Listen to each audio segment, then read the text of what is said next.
अब ईओयू आर्थिक अपराध इकाई द्वारा किया जा रहा है और 100% है कि जल्द ही आपको इसका रिजल्ट भी देखने को मिलेगा। अभी दूसरा स्पष्ट हो रहा है कि बीपीएससी 3.0 जो कि 15 मार्च को पेपर लिया गया था, पाली 1 पाली 2 का दोनों पेपर को रद्द कर दिया गया, लेकिन चुनाव से पहले पेपर हो पाने यानी प्रथम चुनाव जो 19 तारीख को होना है, 19 अप्रैल को, उससे पहले पेपर लेने के लिए एक हमारी लड़ाई और मुहिम जारी है कि सत्यता के आधार पे इसका पेपर हो, नहीं तो उसके बाद फिर वही चीजें होंगी जिसका डर है। मैं पहले ही से बता रहा हूं कि फिर पेपर आउट होने की संभावना बढ़ जाएगी, जबकि इस बार पेपर कराने का एकदम मुख्य उद्देश्य बना के रखा गया है कि कहीं से भी शिक्षा माफिया इसमें प्रवेश न कर पाए। और कहीं जय हिंद दोस्त, बिहार में अब नया खेला फिर से प्रारंभ हो गया है। जो खेले को रोकने का प्रयास किया गया उस खेले को फिर मुख्यमंत्री द्वारा आदेशित कर दिया गया है और फिर से नया खेला प्रारंभ हो चुका है, यानी ईओयू आर्थिक अपराध इकाई द्वारा फिर से जांच प्रारंभ कर दिया गया है। और ये सबसे बड़ा दबाव पड़ा है कल के आपके वीडियो पे, जो आपने कल वीडियो बनाया, जो वीडियो हम लोग ने डाला सोशल मीडिया पे, आप लोग ने उसको श्रेय दिया, अधिक से अधिक शेयर किया, उसके बाद इसका जांच प्रारंभ होगा। अभी ईओयू द्वारा एक आज नोटिस दिया गया और नोटिस में साफ स्पष्ट कहा गया है कि जो प्रेस रिलीजर था जिसके यहाँ की पेपर छपा था वो ब्लैक लिस्ट में पूर्व से ही शामिल था, उसको आखिर बीपीएससी टीआरई 3.0 का पेपर छपने के लिए क्यों दिया गया। और बताया जा रहा है कि प्रेस जहां से पेपर छपने गया वहां से ही पीडीएफ के माध्यम से पेपर को आउट किया गया। और इससे एकदम साफ स्पष्ट होता है कि बीपीएससी 1.0 और 2.0 भी उसी ब्लैक लिस्टेड प्रिंटिंग प्रेस में पेपर छपा था और वहां से ही पेपर जब बीपीएससी 1.0 आउट हुआ है तो बीपीएससी 3.0 आउट हुआ है तो बीपीएससी 1. और 2.0 भी 100% आउट हुआ होगा, क्योंकि बीपीएससी 68वीं पेपर हुई थी वहां से ही पेपर आउट के बारे में शिक्षा माफियाओं ने बताया है और अपने वीडियो में साफ स्पष्ट किया है कि बहुत पहले से ही पेपर बीपीएससी के आउट होते रहे हैं, जो कि एक ही संस्था एक ही प्रेस को दिया जाता है छपने के लिए पेपर। आखिर उसी को क्यों दिया जाता है, जबकि ब्लैक लिस्टेड होने के बावजूद उससे पेपर छपवाना और बीपीएससी 1.0, 2.0 और 3.0 का पेपर छपवाना कितना अपने आप में ही गुनाह को प्रकट करता है कि अगर बीपीएससी के पेपर को ऐसे ही बार बार छपवाते रहा गया तो बीपीएससी के युवाओं के कैरियर के साथ खिलवाड़ हुआ है। अभी बीपीएससी 1.0, 2.0 भर्ती प्रक्रिया को रद्द होना 100% तय है, लेकिन उससे पहले ईओयू द्वारा जांच बैठा दिया गया है कि जो प्रेस रिलीज में पेपर भेजा गया, जो जहां पे पेपर छपना था वहां पे भेजा गया, उसमें कौन कौन अधिकारी शामिल थे और कौन कौन अधिकारी वहां से प्रेस में जहां प्रिंटिंग प्रेस में जहां पेपर छपा है वहां से आउट किया गया। देखिए यहाँ पे मैं बीपीएससी से एक ही चीज का अनुरोध बार बार कर रहा हूं कि बीपीएससी के अधिकारियों के ऊपर भी गाज गिरने वाली है, तो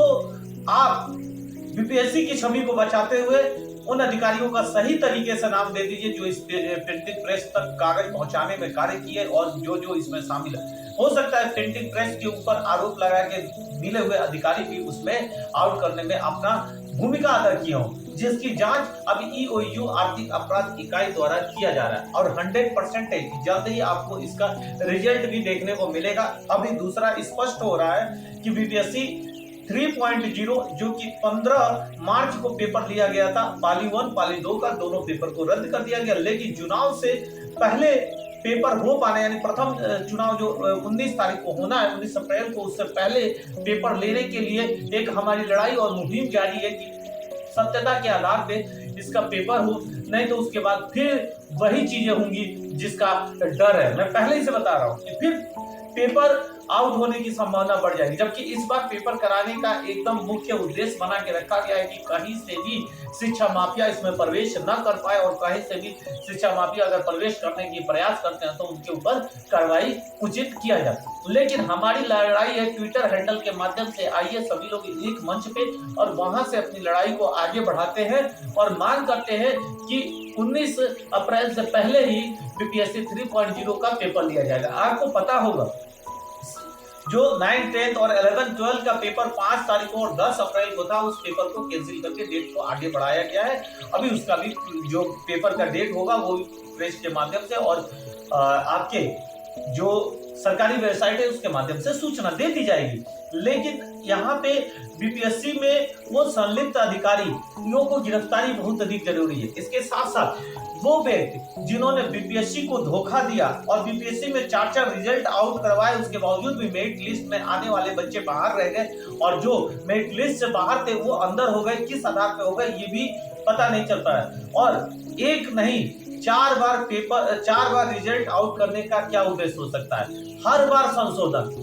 संशोधन करके रिजल्ट आउट कराना। उसके बाद बीपीएससी 1.0 2.0 का पेपर धांधली करता इतने पकड़े गए, आखिर उनका सामने क्यों नहीं लिया जा रहा है और उनके स्थान पे किनको भर्ती लिया जाएगा कि नहीं लिया जाएगा, इसके बारे में जानकारी क्यों नहीं दिया जा रहा है। अभी उनके ऊपर मुकदमा चल रहा और इस भर्ती प्रक्रिया को रद्द होने का आदेश मुख्यमंत्री द्वारा पारित होना है और मुख्यमंत्री क्यों नहीं साफ स्पष्ट करके बीपीएससी 1.0 2.0 और 3.0 की भर्ती प्रक्रिया रद्द कर दे, क्योंकि बीपीएससी 1.0 में भी धांधली करता पकड़े गए और बीपीएससी 2.0 में भी अभी भी पकड़े जा रहे हैं। और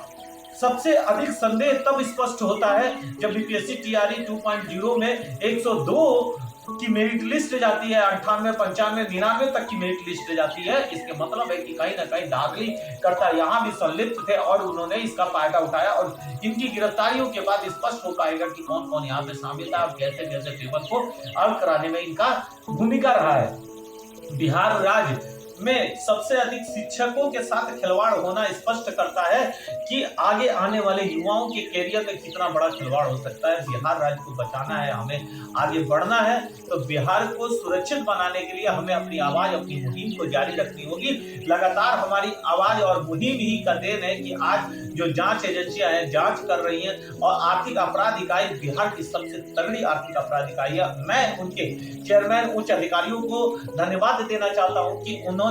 इसका जांच विस्तृत रूप से कर रहे हैं और उसमें आने वाले मंत्री, सांसद सभी की गिरफ्तारी भी तय है और जल्द से जल्द आपको गिरफ्तारी होते दिखेगी। और इस भर्ती प्रक्रिया को रद्द कराने का एक मेरा मुहिम चल रहा है और इस मुहिम के तहत इस भर्ती प्रक्रिया को रद्द होना होगा। नहीं तो उन लोगों का